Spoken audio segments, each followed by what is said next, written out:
તો આજે આપણે કરીશું ઉષ્ટ્રાસનનો અભ્યાસ. ઉષ્ટ્રાસન કરવા માટે સૌપ્રથમ ઊંટ જેવું આસન છે.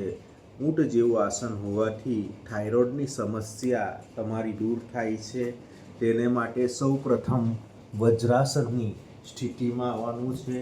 વજ્રાસનની સ્થિતિમાં આવીને સૌપ્રથમ આપણે બંને હાથને પાછળ લઈ જવાના છે અને શરીરને આ રીતે તમારે પાછળ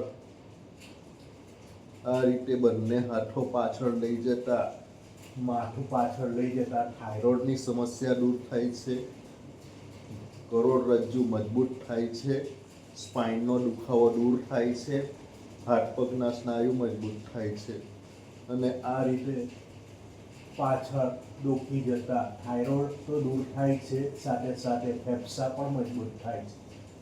1 2 3 4 5 6 7 8 9 10 રિલેક્સ. તો આ રીતે આપણે જોયું તો ઉષ્ટ્રાસન એ ઘણી બધી સમસ્યા દૂર કરે છે. થાઇરોઇડની સમસ્યા દૂર કરે છે, ફેફસા મજબૂત કરે છે.